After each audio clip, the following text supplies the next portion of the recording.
I felt the pain of the speed at which we were progressing in our work. Like, we are surrounded by millions of people. This thing is not going to work. So what is it that we're doing that's not good enough? Where have I said no to God that he would have needed me to say yes? As I wrestled with him on that, one of the very first things he said was, well, the internet. Like, that's a scalable way to reach a whole generation. At that point, the BBC literally had said that it was the most intrusive cyber police state in the world. So to use media here seemed like the worst possible idea on the planet. And I responded like thinking, God, that is a terrible idea. Like, what's your next idea? And I felt like he basically said, look, your ways are not like my ways, and I have done a lot of things through time that people thought were stupid.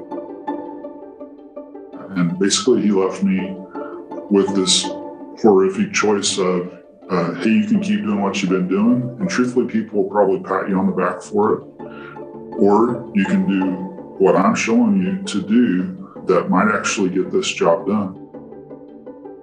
I just came to this choice of, I can either do this by faith, or I can keep doing what I've been doing that hasn't been working. And I basically said, I'll do it.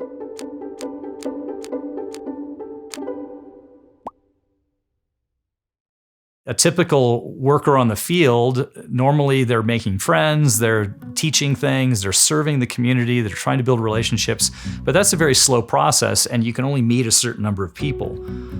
What things like social media and other technology lets us do is find them and connect with them in different ways that we may never connect with them just personally. People are looking for answers, and they're going to YouTube. They're going to podcasts, they're going to TikTok, they're going to all these social media channels to find people who are thinking about the things they're thinking about.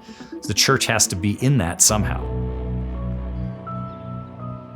I didn't have it all figured out, but after we made our first website, I remember one night I put $10 worth of ad spend on the thing.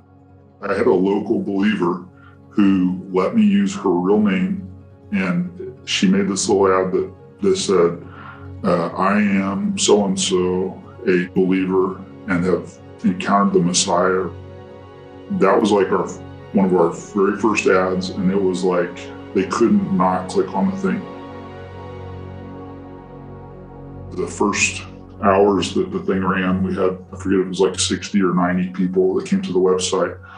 And I remember thinking, that's more than I got done in the previous 6 months of work here, like trying to strike up conversations with taxi drivers and so forth. What we do is we will run very targeted ads, and it begins that conversation. So maybe they've already engaged with other Christian content. They've watched another video. They have followed a Facebook page that has something about Jesus in the Bible. Something like that gives us the ability then to put a targeted, relevant piece of media content in front of them with a call to action to watch more, to learn more, to message us. One of the reasons why video is so powerful right now is that we live in a video world. So the question is not, are they watching video, but what video are they watching?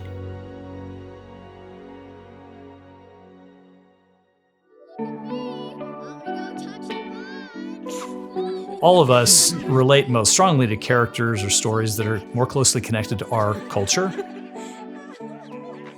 If my story is someone who's very close to them, very much like them, it just eases that connection. The gospel is universal, and the gospel is fulfilling who you are, made in the image of God, even expressed in your local cultural expression and language and music and those kinds of things. But people have a hard time imagining that. They imagine this thing that came from the outside is only for outsiders. To be Turkish is to be Muslim, to be Cambodian is to be Buddhist, to be this is to be that. And it is so ingrained in most cultures that you cannot imagine ever being anything different. And if you became something different, you wouldn't be you. Well, that's not true with the gospel. If our content can model things like it's a person like me who's now following Jesus, but they still look like me and they dress like me and they eat this food and they speak my language, oh, that's something I didn't ever know before. I didn't imagine that before. So we'll say we did fairly traditional media stuff for about 4 years or something like that. By that time, I'm realizing, hey, this is good, but it's really not working. We want to see the Great Commission fulfilled in this generation. The way that we think we'll measure that is by making disciples who are making disciples. There was one year where we had 1 million people in a country of 10 million people who came to our website and they found out something about being a Christian. So you go, wow, that seems really good, except that it wasn't. A lot of times people who would contact us and who get followed up and who would say they want to be a Christian and hey, they might get baptized and whatever. The truth was that a lot of times 6 months later or a year later, their story wasn't happy anymore. Like they were not abiding in Christ and they weren't multiplying disciples. So in 2010, we happened to get invited to a movement training. The movements part of it really is a mindset that if our strategy involves bringing people as groups, natural groups, that helps the church to grow better than pulling them out of their networks of relationships and saying, now you're a Christian and you're completely different and you're alien and now you have to come join this other group. What if we bring them and say, you've been asking questions about the gospel. Do you have friends who you can share this with? Can you study the Word of God together? Can you invite your friends and family? And if then that family group or that extended network of relationships begins to follow Jesus, then it can take off and it actually does multiply more exponentially and spread more rapidly and pervasively through a culture than if we're content with just finding that one crazy person who wants to ask about Jesus and then they're just alone.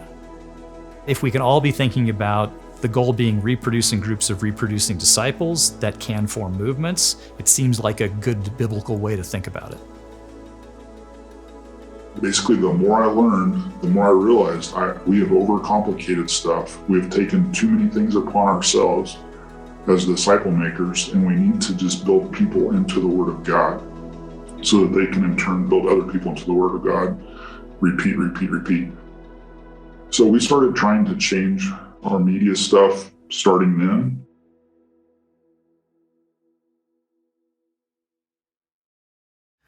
Well, I guess a lot of this has come out of research that people have done. So like Dr. Frank. Am I talking too fast? No, it's perfect. You're doing great. You're doing great. We're just still. What happens, I get into the zone and I start talking too fast. So if you see me talking too fast, you could say like, woo. Okay. I think we went to field in 1992. We were experimenting on how media can be used in church planting movements. Once we launched this shame-based TV program, a 1-hour program, we had something like 140,000 people respond, 80,000 were Muslims. And we had never had that amount of volume coming through to us. After a little bit of time, we began seeing people write to us saying, I have a problem, I have a need, can you help me out? But then we had another group of people who says, we have a problem, we have a need, can you help us out? So I asked my team, what's the deal here? Is it I's or are they we's? And we found out that about half the we's were really we's, there were little groups of people, and the other half were very polite I's. Almost universally, the we's came to faith as a group. Almost all the I's fell away after a period of time.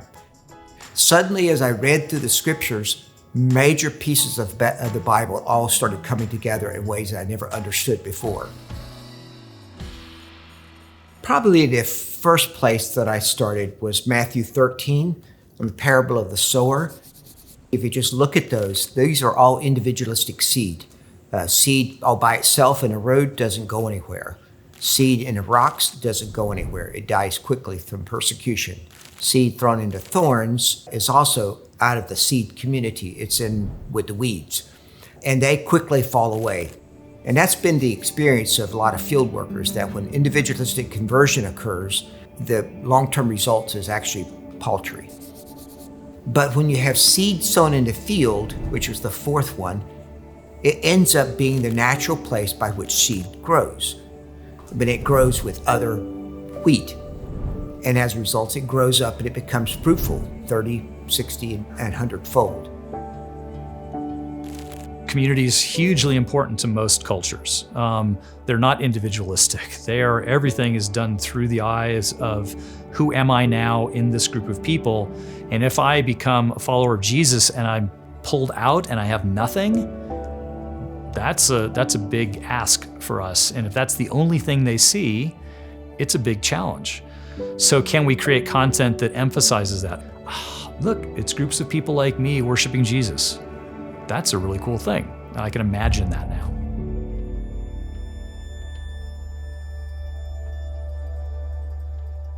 It was an all-out battle for the early years. We went a while, we got blocked. The government blocked us. We had to figure out how do you relaunch a website. We went a while longer, we got blocked. We started a prayer network. We had thousands of people praying, and one of the things that people were praying for was the country's stability. Within a month of starting it, that's when the Arab Spring happened. We had, I don't remember, 10 or 20 probably domains that were blocked, and all of these previously blocked domains came back alive. Then it kind of felt like a free-for-all for a while, Wild West stuff. A lot of us, just as field workers and local believers, we were asking the question, what is God doing? What is he asking us to step into? You know, in some respects, it was kind of like the Iron Curtain coming down. And so we wanted to take advantage of that. We were looking through the different resources and thought, wow, video content would really be a way to connect with people that we hadn't as easily done in years prior to that. A group of friends and I got together and started looking through different story sets that we thought might be applicable to visualize and maybe, work with the current media team that was already established in the country. And we did not have the skill sets to be able to visualize anything. So that set us out on a journey to seek out help. We contacted various producers. After about a year and a half, almost 2 years of not really gaining any traction, we kind of wondered if this was really something that the Lord was asking us to do. But then one friend said, "Hey, have you contacted TWR?" And I said, "Aren't they a radio group?" And she said, "Yeah, but they have a group who's really wanting to build up their video department. And they're really evangelistically focused. You should just talk to them." As we were kind of building and shaping our ministry within TWR, we took on a project for a church planting team in the Arab world.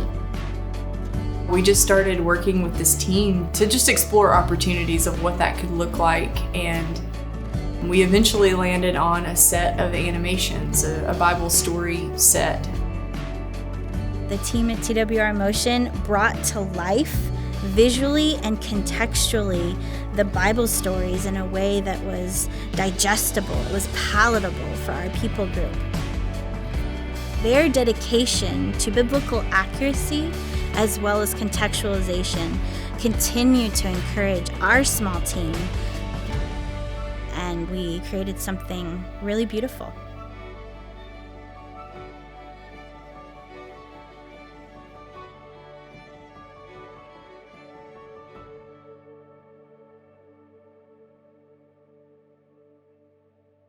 As we were developing these animations, I heard about this course called Foundations of Media Strategy.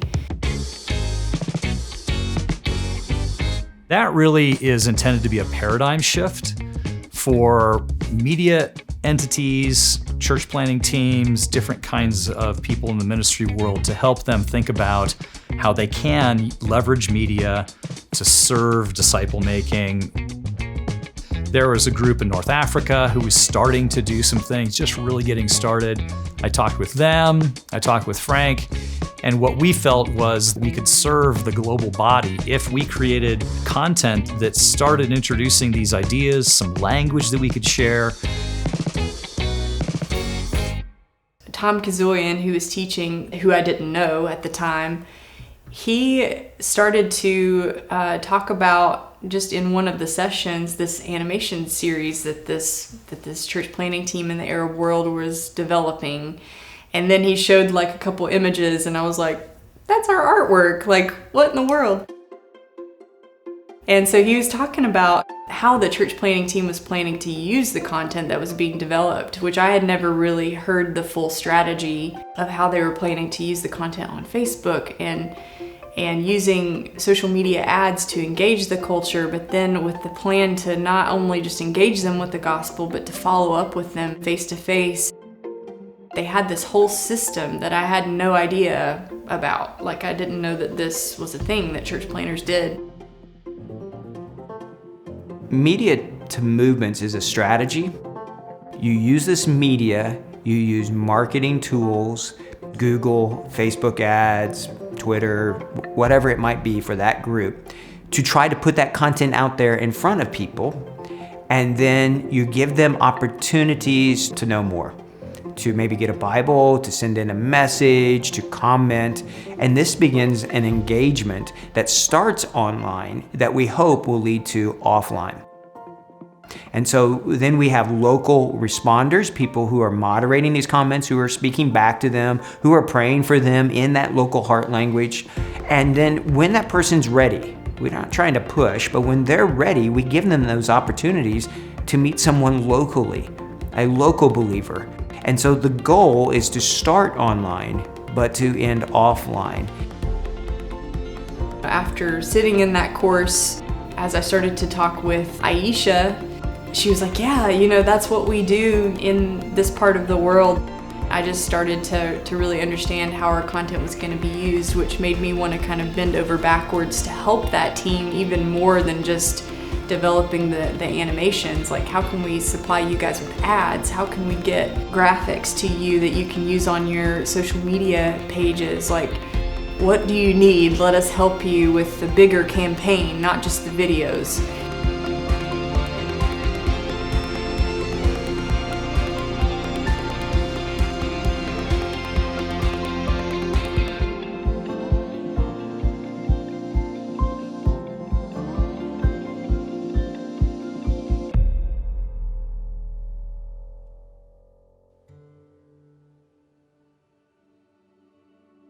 I was just overwhelmed that could happen in a highly Muslim country like that, and that our content was being used so strategically. And so I was like, why don't we do this all the time?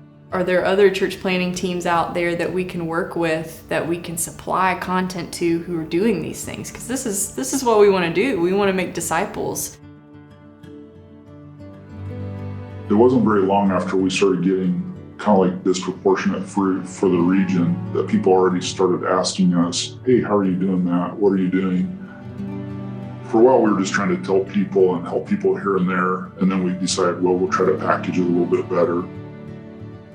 And by 2015, we were offering like stuff online to let other people start going through. And that got people going in quite a few places.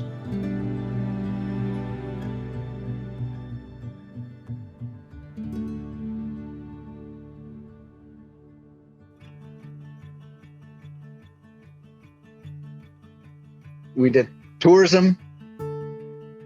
We tried English conversational classes, art classes. We worked with handicapped children for a couple years. We translated a children's Bible. We did flood relief. We did a lot of humanitarian stuff. Just whatever we could do to strike up a conversation about Jesus. I think Chris even considered snail farming at one point. Thank the good Lord we didn't do that, but we were seriously investigating it. We heard about it, what's going on in North Africa, and thought, if it's working there, can it work in our context? And so we decided to put everything else on hold and give it a go.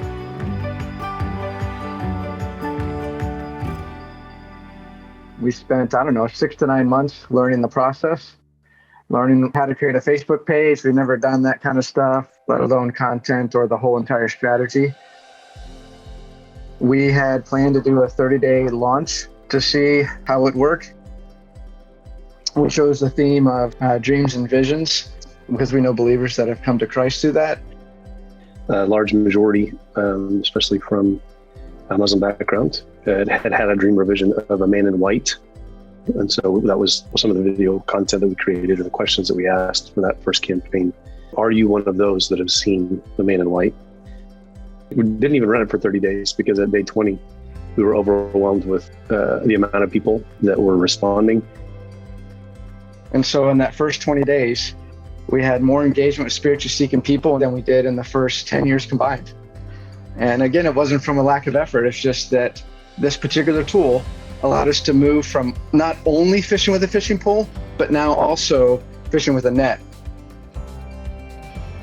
Other teams from other countries started reaching out and saying, what are you guys learning in Bosnia, and will you come help us? And so that happened in Croatia, then it moved into Serbia, and then the Lord just kept opening more and more doors to other countries to where, by God's grace, by the end of December of next year, 2022, we want to see an end-to-end core team in every country in Europe. Now you're seeing an upwards of almost 200 teams around the world using media in a strategic way to identify seekers on a spiritual journey so that they can accelerate a church planting movement in their context. More teams are going to be adopted in the field because they're seeing significant fruit. I suspect within 2 years, 50% of field teams will be using media in a church planting strategy. It's just going to become normal. Teams are always looking for content. In fact, besides security questions, that's probably the biggest question I get asked. The truth is, things like you share the story, because it's animated, that's just a good example of content that we can use then in multiple places. We're just changing the language and changing the ads a little bit. Without content, we can't create ads. And without ads, the right message doesn't get in front of the people who God is already preparing. TWR Motion is uniquely positioned and poised to fill that gap, to meet that need for global media to movement initiatives. We need people who can get behind that vision and who really resonate with it and want to see people reached with the gospel become disciples who are then multiplying. Giving enables us to do what we do. By joining the crew, people can be a part of what the Lord is doing. We get to reach more people with the gospel, to create more content for church planting teams to utilize. It's a huge opportunity. 24/7, at a scale of millions of people, we're able to put that content out there. And then if a person's interested, they are reaching out to us. And that's what's so revolutionary in one sense, is that instead of us always trying to go out and find these people, they're contacting us. They're sending private messages, and then that begins this process of having that conversation, which we hope can lead to a conversion then later on. God gives us tools in every generation. He gave the early Christians the Roman road. He gave the Gutenberg press so that the gospel could be widely disseminated. And today he's given our generation media to find and engage those who God is already preparing.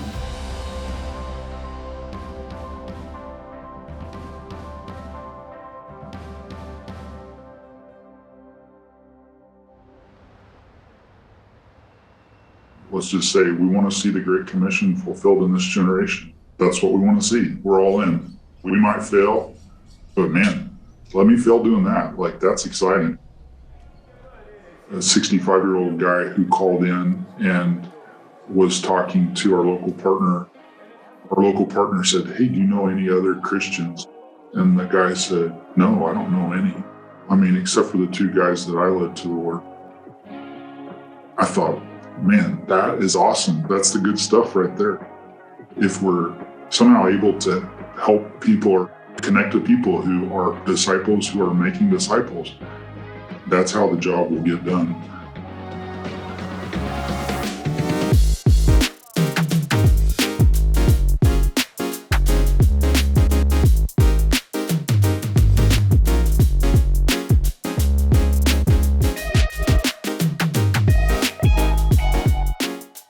Just a couple months ago, got this feedback from a team working over in Central Asia. It's a country, it's about 99% non-Christian. And the guy sent a message in to the local team there they were using media outreach, using these marketing techniques. And the guy sent a message in and he just said, "I just keep seeing stuff about Jesus, and I don't think it's a coincidence."